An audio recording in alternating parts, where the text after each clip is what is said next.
What's up, everybody? Tomahawk Cards back again, and today we are driving to Cleveland.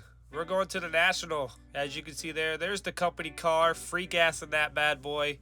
We are making an 8-hour drive.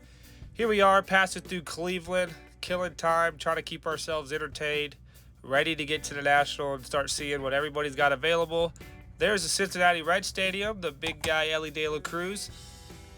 U-Haul guy, of course, gets right in the way as we're trying to record, but coming up there's the Bengals Stadium. There's some Chick-fil-A nuggets to keep us fueled as we drive. Here we are passing through Kentucky. Had to shoot all the way across Kentucky to get into Ohio. Here we are. This is actually day 2 outside of the convention center. That's the line as we pulled up, literally all the way around the side of the building. As you can see here, that's the side of the building. Still had to work our way up to the front. There's the front, as you can see, the International Expo Center there in Cleveland. Here's where boys become men, right when you walk in, and this is the exact same point your head just starts spinning, and you're trying to decide which way to go, which booth to look at first. And here's a seller that had a bunch of sweet, not Acuñas, Sotos. These were all numbered out of 5. He had all 5 of the ones numbered out of 5. And my brother would actually pick up one of those big Soto cards. And then slow this video down. We got a couple autographed 54 Hank Aaron rookie cards. And check this out. 1952 Mickey Mantle autograph. Can't even imagine how much that card would cost. There's some big cards, Acuña cards I looked at early on. And I would go back to that booth. Got a couple more Mickey Mantle 52 rookie cards. And check out this seller. He had some amazing cards that were super overpriced. $7,500 for that Acuña is a little ridiculous, but really cool stuff. Slow this one down. Here's a Heritage Showtime nickname variation, PSA 10 rookie card, and a Bobby rookie SSP. I was actually looking for the Mullet SP, but the SSP is awesome. Wish I could have bought that. This next card, though, probably one of my favorite cards. It's the Chrome Orange Refractor Image Variation Ohtani rookie card for just $5,000. So here's my brother waiting in line back at the seller who had the Sotos, and he picked it up. And I told him, if you don't pick that up, I am. $300 for a gold debut is not bad. And check this out. This guy was painting this Griffey for a couple of days while we were there. He's got the Johnny Bench, Mariano Rivera. Literally draws those there and paints them. And you can just sit there and watch them. He's got the Ryan Express, Nolan Ryan, and a little Ricky Henderson there. I thought those were pretty awesome.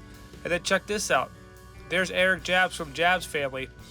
Cool thing about that, he's at the Grand Slam booth, which is right here where I live in Murfreesboro. Go halves on a 22 Heritage case. We got absolutely spanked on this case. As you can see here, I think it's in the next video, but we pulled 2 autos out of 12 hobby boxes. There's the best we created. But Curtis Terry auto, Jim Cott auto, and 10 relics. Probably won't be buying a case of Heritage anymore. Got absolutely spanked on that, but it was still a fun time to rip. Wanted to get something to rip while we were sitting at the hotel, and here we are. It took us about 8 hours to get home and pulled into the driveway about 11 o'clock last night, ready to get home. What's up, everybody? Tomahawk Cards, back again, chopping on. Little tired today, got in super late from the National last night. And just wanted to show off what we picked up. So, believe it or not, only picked up 3 cards. There's so much to look at. Your head spinning the entire time. And it's really hard to just, pull the trigger on stuff because there's probably, I don't even know, there's hundreds and hundreds of tables to look at. So, you don't want to pull the trigger on something at, your second table. And then 6 hours later, you see something you'd rather have instead. So, my approach was go in there, walk around, see as much as you can for the first time. I actually take pictures of the cards that I'm kind of interested in and then go back and figure out which ones you actually want to go buy. So that's what we did. Me and my brother went, and actually all 3 of the cards that we picked up were from the same dealer. He gave me an amazing deal on them. So I'll show you guys what those are. But first, just wanted to talk a little bit about the National. So this year was obviously in Cleveland, and the convention center there is a little bit smaller than the one in Chicago last year, so super crowded event, especially on Saturday when we went back for the second day. So the first day we showed up about 2 hours early. We waited in line. right outside the building. Got in actually pretty quick. They let us in 15 minutes early. We met two people behind us, talked to them for a long time. They were really cool. So got in, did the walk around for probably 5, 6, 7 hours. And then when day 2 rolled around, we actually got there about an hour late. And the line was all the way wrapped around it's just a massive building that it's in. So it's wrapped around all the way to the side. So we had to wait in line for, at that point, they were already letting you in. So it still took about 45 minutes to get in. But just saw a lot of cool cards, saw a lot of cool people. Ran into actually a lot of people that we know just from card shops. Had a couple friends here in town that went, ran into them. We saw Eric Jabs from Jabs Family, who was pretty cool. Was hoping Striker would show up, but didn't see him. Talked to my boy Peds from Peds Car Collection several different times. That was great seeing him. And overall, it was a great experience. We did rip one case of 22 Heritage. Got absolutely slacked on that. We wanted high number, but we didn't see a single box of high number. We wanted to wait in line for the redemption packs, but A, they ran out of them very quickly, and B, you could only buy, I think it was like 4 different items to be able to redeem those national packs. So that part didn't work out. We had a little trouble getting up there. My phone actually broke. I had to stop and get a new phone. Then my engine light came on. We had to get oil changed, so that slowed us down. And then about 2 hours outside of Cleveland, our hotel called, and they actually canceled our room for no reason. So we had to scramble.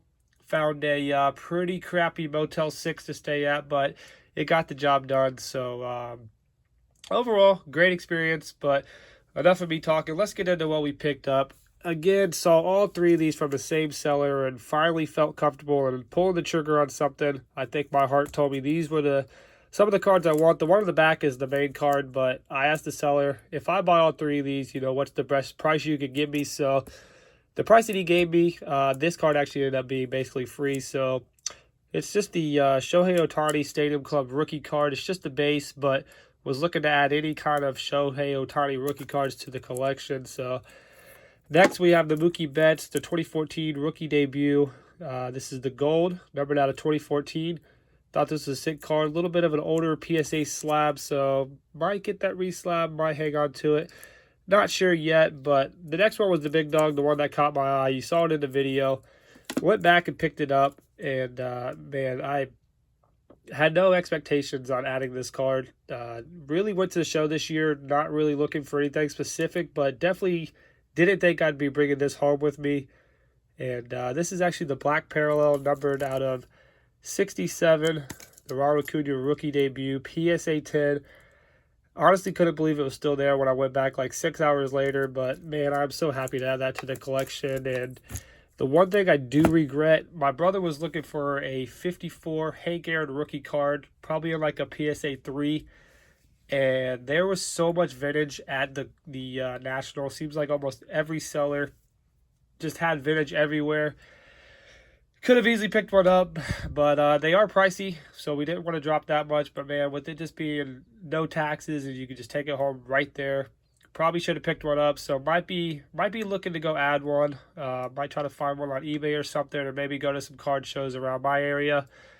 But overall, like I said, great experience.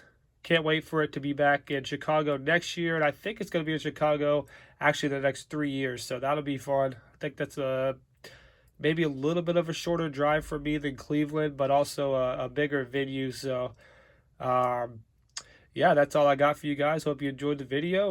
We'll catch you next time.